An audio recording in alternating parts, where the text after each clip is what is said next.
He had nothing. No kin, no shelter, not even a decent coat to guard against the mountain chill. But when Elias Thorne stumbled across the bloodied girl collapsed in the snow, he made a decision that would draw 30 armed warriors to his doorstep before the next sunrise. What he believed to be a simple act of mercy was about to spark something far more dangerous than he could have imagined. The wind cut like knives through the flimsy fabric of Elias's tattered shirt as he climbed the steep, jagged slope. Hunger gnawed at his stomach like a beast. 3 days without a real meal, and the early winter was already pressing hard against the mountain ridges. At just 16, Elias had learned to survive on grit, instinct, and whatever scraps he could find. But this storm felt different. It wasn't just cold. It felt like a test of everything he had left. Then he saw it. A blotch of red against a pristine white. Blood. Fresh. He froze, eyes narrowing as he scanned the snow-covered rocks. A thin trail led him farther uphill until he found her, a native girl, maybe his age, lying motionless in the snow. A deep wound on her leg had soaked her buckskin dress in crimson. Her long black hair was already crusted with frost. Her lips were pale, almost blue. She didn't have much time. Elias's instinct screamed at him to turn around. This was tribal territory. Getting involved meant danger, deadly danger. Settlers who tangled with native disputes usually ended up buried without names. But as he looked at her face, so still and vulnerable in the snow, something deeper stirred, something stronger than fear. "I can't just leave you here," he muttered, crouching beside her. As he touched her shoulder, her eyes shot open, dark and wild with panic. Her hand moved to the bone-handled knife at her belt, but she was too weak to draw it. Her limbs trembled. Her breath came in shallow gasps. "Easy," Elias said, raising his hands. "I'm not here to hurt you. I want to help." She said something fast in her native language, pointing toward the distant eastern mountains. Elias didn't understand the words, but the urgency in her voice was clear. She needed to get home, and fast. She tried to rise, but collapsed with a cry as her injured leg buckled beneath her. Elias caught her before she hit the ground, alarmed by how cold her skin felt. Too cold. The signs were clear. Hypothermia was already creeping in. "Those peaks?" he asked, gesturing eastward. "That's 2 days through Dead Man's Hollow." She nodded, tears freezing on her cheeks as she did. Elias looked down at what little he had, just enough food to keep himself moving, no medical supplies, and barely any gear. Taking her through the high pass could mean death for both of them, but leaving her here? She'd be gone by morning. "Okay," he whispered, jaw tightening. "We do this together, or not at all." For the next 18 hours, Elias dragged, carried, and sometimes half-stumbled with the girl across rugged terrain that would have broken seasoned trappers. She faded in and out of consciousness, whispering strange words he couldn't decipher. Prayers, perhaps, or warnings. Her breath was shallow, her strength almost gone. And still, he pressed forward. By the time they reached the edge of her tribal lands, the sky had lightened to a pale gray. The girl, now able to stand with effort, turned him and pressed something small into his palm. A carved black stone, smooth and warm despite the cold. Then, without a word, she disappeared into the trees. She didn't look back. Elias barely made it to his cave before collapsing. His limbs screamed in protest, but he was alive, and so was she. That was enough. At least it should have been. But as he approached his shelter, a chill far deeper than cold swept through him. The ground outside was littered with hoof prints, dozens of them. They circled the cave, overlapping and recent. Someone had been here. And carved into the bark of a tree beside the entrance was a strange symbol, 3 vertical lines slashed through by a single arrow. Elias's instinct screamed. He gripped the old knife at his belt and circled the cave 3 times, scanning every shadow, every track. 15 horses, maybe more, judging by the size of the tracks. And they weren't random passers-by. They'd been watching, studying, waiting. Inside, nothing appeared out of place. Yet everything felt touched. His sleeping blanket had been moved slightly. His small cookpot was rotated differently. Even the collection of smooth river stones he kept as a mental anchor had been subtly disturbed. They were looking for something, he whispered to the empty cave. But why? He owned nothing worth taking. No gold, no weapons, no secrets. Nothing but... Elias opened his palm and looked at the carved stone the girl had given him. In the light, he could now see the etched symbols, delicate, interwoven lines that shimmered faintly like firelight on black glass. It felt warm, almost alive. A crack echoed in the stillness. Elias tensed. That wasn't wind. Something heavy had just stepped on a brittle branch outside, trying to move quietly but failing. He edged toward a narrow gap between rocks that gave him a view of the slope outside. What he saw turned his blood to ice. 3 mounted warriors sat motionless on their ponies, no more than 30 yards away. War paint streaked their faces. Their braided hair was decorated with eagle feathers. Their eyes never blinked. They were staring directly at the cave. They knew he was inside. How long had they been waiting? How had they found him so fast? The girl couldn't have told them. She'd barely been conscious. One of the warriors raised a hand. Behind the cave, more horses stirred. Elias's heart dropped.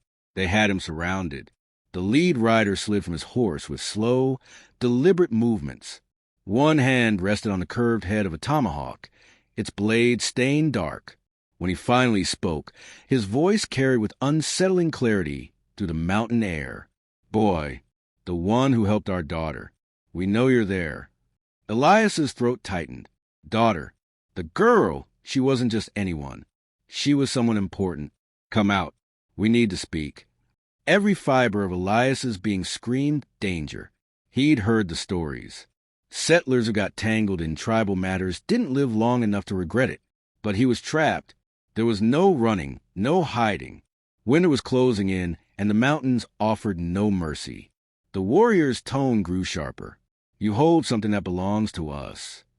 The carved stone pulsed against Elias's palm. Whatever it was, it had brought 30 armed warriors into the high peaks in less than a day. It had brought them to him. Elias closed his eyes for a breath, feeling the weight of the carved stone, of every choice that had brought him here. Then he stepped out of the cave, hands raised, the stone tucked in his closed fist. The forest seemed to exhale. 30 warriors emerged like spirits from the rocks and trees, silent and imposing. Every one of them was armed, their faces unreadable. They stared at him as if waiting for a single misstep. The lead warrior stopped just 5 feet away. Scars marked his weathered face like a history written in battle.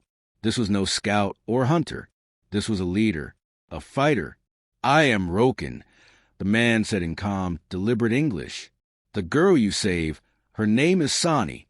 She is my daughter." Elias swallowed hard. A chief's daughter. He had carried the daughter of a tribal leader across a mountain pass, without knowing. "She told me," Roken continued, "how you lifted her from the snow, how you bore her through the freezing wind, when no one would have blamed you for leaving her behind." The other warriors remained stone still, but their presence buzzed like storm air, tense and dangerous. Elias's voice came out hoarse. Anyone would have done the same. Roken's gaze sharpened. "No, most would have walked away. Most fear us too much." He turned and motioned to one of the warriors. "We have been tracking men who attacked our people. 3 white men with rifles. They shot Sani when she tried to warn them off our sacred lands." Elias felt ice bloom in his gut. White men, settlers. Like him, if the warriors knew he lived alone in the mountains, they might think he was part of it. Roken's tone darkened. "We followed their trail through this range, and it led directly to your cave." He didn't finish the thought, but the meaning hit Elias like a blow. They had suspected him. But Sani described the boy who saved her. Roken continued. "Thin, hungry, eyes like gentleness in a storm. Not the hand of a killer." Elias let out a breath, a flicker of relief passing over him. But it didn't last. Because if these warriors were chasing 3 armed settlers, then this wasn't over. Not even close. "The men you're hunting," Elias said slowly. "They're still out here?" Roken nodded grimly. "Yes, in the valley below. Camp like they believe they're safe." His hand touched the edge of his tomahawk. "They are wrong." A younger warrior spoke in their language, pointing down the mountain. Roken listened with a shadow crossing his face. "What is it?" Elias asked, already dreading the answer. "Smoke," Roken replied. "Fresh meat being cooked. Meat they stole from the homes they raided yesterday." The weight of it crashed down on Elias. He was caught between a band of killers with nothing to lose, and 30 warriors ready to spill blood. And when the soldiers came looking for what happened up here, they'd only find one white face. His. Roken stepped closer. His voice was low, his offer sharp-edged. "You saved my daughter. For that, I give you a choice." Elias waited, hardly breathing. "Leave now. Ride fast. Forget all of this. Or stay and help us bring justice to the ones who murdered our families." Elias looked down at the carved stone. It pulsed again, heavy with meaning, a choice of survival or purpose. Then gunshots shattered the silence. The gunfire cracked through the mountain like thunder, followed by the kind of screams that made Elias's blood run cold. Not war cries, screams of panic, of pain. In an instant, Roken's warriors snapped into action, fluid and practiced. They moved as one, mounting their horses, preparing for the coming storm. But Roken didn't move. His eyes locked onto Elias. "Choose now, boy," he said. "The killing has begun." More shots rang out, closer this time. Elias turned toward the slope and saw 3 figures scrambling up through the snow-dusted trees. The same settlers the tribe had been chasing, running straight toward him. "They're coming here," Elias whispered, horrified. "They know about my cave." Of course they did. They'd probably been watching him for days, studying his movements. Now, they were dragging the fight right to his doorstep. Roken's expression turned to steel. "You know these men?" "No," Elias said quickly. "But they've been watching me. They know where I sleep." One of the warriors tightened his grip on his bow. Roken's jaw flexed. They had seconds, maybe less, before the fugitives reached the cave, forcing a standoff that could end in blood on both sides. "Behind the rocks," Roken ordered. "Let them come." But Elias spotted something that made his stomach twist. One of the settlers was carrying a distinctive rifle, a brass-fitted piece Elias had seen before, in town. It belonged to Marshal Alden, the territorial lawman who'd vanished 2 weeks ago. Elias's breath caught in his throat. These weren't just claim jumpers or thieves. They'd killed a federal marshal. "Wait," Elias said sharply, turning to Roken as the fugitives closed in. "If you kill them here, the cavalry will come. And when they find white men dead in tribal territory..." Roken's eyes narrowed. He understood instantly. Soldiers wouldn't care who fired first. They'd see dead settlers and assume a massacre. The 3 fugitives were close enough now that Elias could see the blood on their clothes. Their eyes were wide and wild. Desperate men with nothing left to lose. The leader saw the cave and pointed. "There!" he shouted to his companions. They were coming to make a last stand, in Elias's shelter. "If they reach the cave, we'll have to dig them out," Roken warned. "It will be a siege. Many will die." Elias's mind raced. The fugitives were less than 30 seconds away. The warriors couldn't attack first, or it would become an ambush in the army's eyes. Someone had to stop the bloodshed before it began. The carved stone pulsed in Elias's hand, like it was alive. And in that moment he understood Sani hadn't just given him a token of gratitude. She had entrusted him with something far heavier. Responsibility. Elias stepped out from behind the rocks, directly into the path of the fleeing criminals. "That's far enough," Elias shouted, raising both hands as he stood in the open. The lead settler skidded to a stop in the snow, eyes wild with fear and rage. His rifle lifted instinctively toward Elias's chest. "Get out of the way, kid, or I'll drop you right here." From behind the ridge, 30 silent warriors waited, bows drawn, arrows nocked, watching for Roken's signal.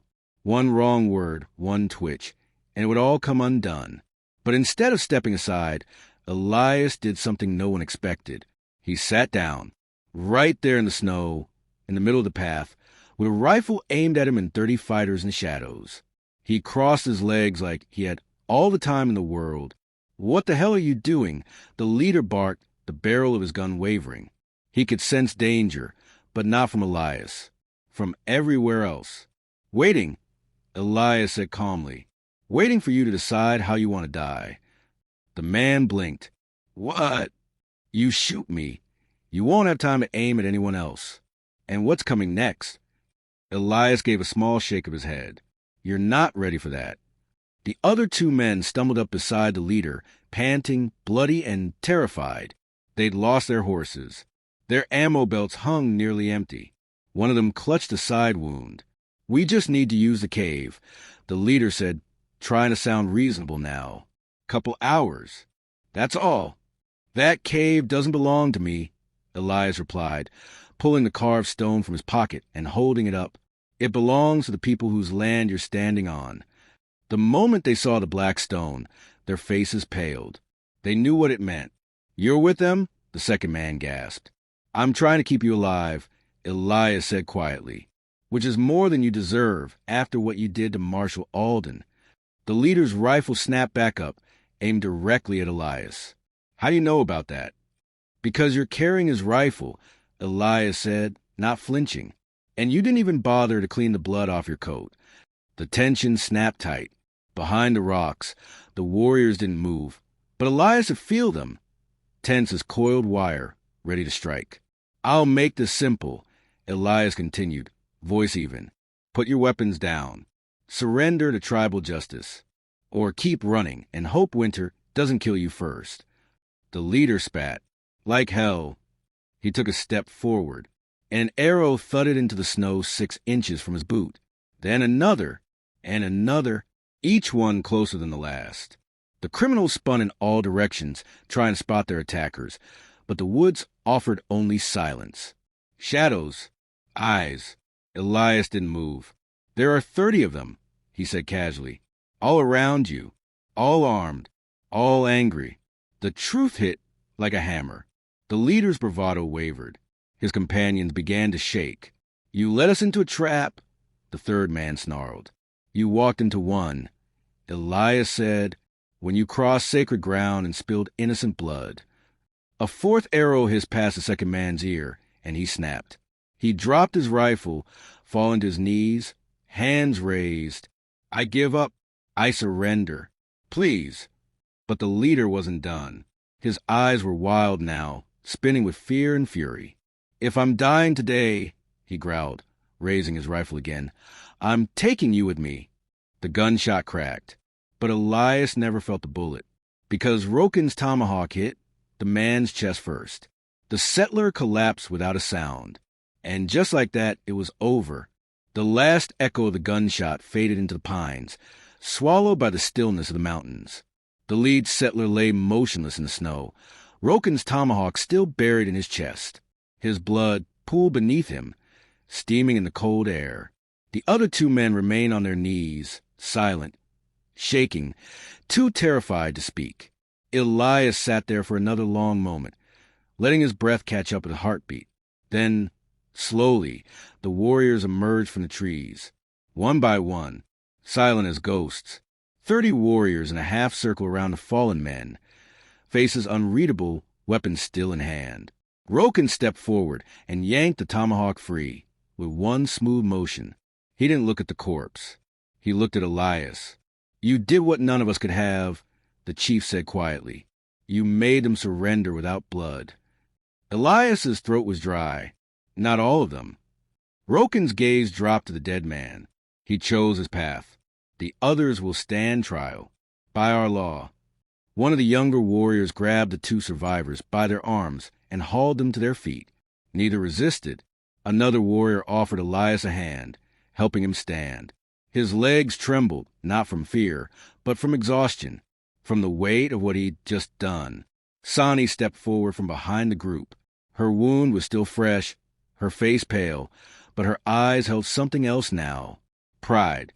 You held the stone, she said softly, speaking to Elias for the first time since he saved her, and it protected you. Elias looked down at the black carving in his palm. It no longer pulsed, but it felt warm, like it had recognized him, like it had chosen him. I don't even know what it is, he admitted. Rokin approached.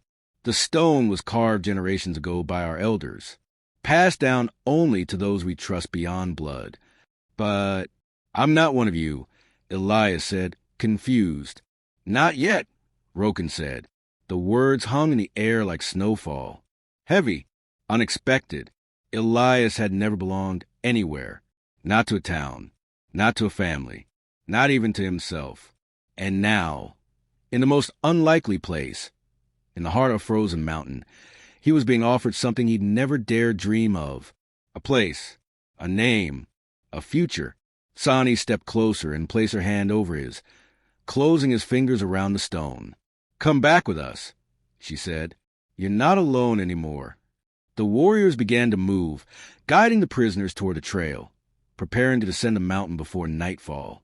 Roken paused beside Elias. There will be questions, the chief said, from the white men, from soldiers.